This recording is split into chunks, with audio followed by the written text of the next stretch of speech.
عمر بن معروف اور نہی عن المنکر اسلامی تعلیمات میں ایک اہم موضوع ہے۔ یہ دو اصطلاحات امر بالمعروف اور نہی عن المنکر ایک دوسرے سے جڑی ہوئی ہیں اور مسلمانوں کو نیکی کی دعوت دینے اور برائی سے روکنے کی ترغیب دیتی ہیں۔ امر بالمعروف اس کا مطلب ہے نیکی کا حکم دینا۔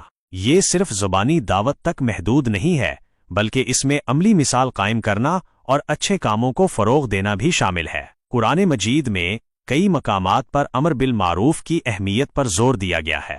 سورہ آل عمران کی آیت 104 میں ارشاد ہے، اور تم میں سے ایک جماعت ایسی ہونی چاہیے جو بھلائی کی طرف بلائے اور نیکی کا حکم دے اور برائی سے روکے، اور وہی لوگ کامیاب ہیں۔ نہی عن المنکر اس کا مطلب ہے برائی سے روکنا۔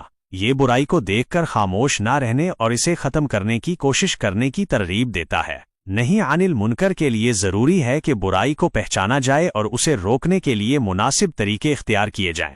اس میں نرمی اور حکمت عملی کا استعمال بھی شامل ہے۔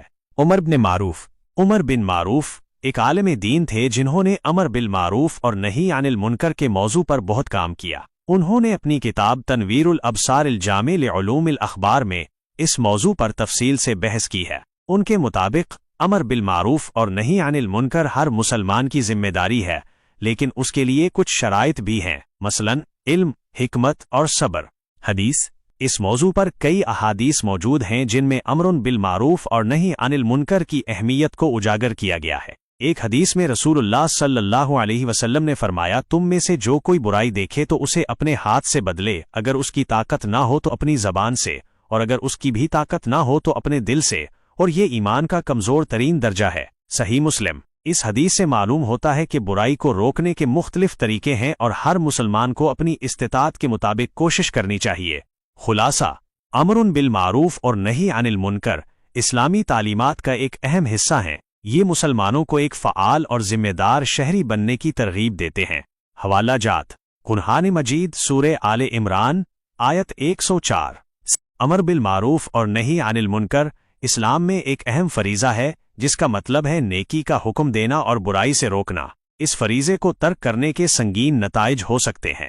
دینی نقطۂ نظر سے ذمہ داری سے غفلت: امر بالمعروف اور نہی عن المنکر کو ترک کرنے والا اپنی دینی ذمہ داری سے غفلت برتتا ہے، جس کے نتیجے میں اللہ تعالیٰ کی ناراضگی کا خطرہ ہے۔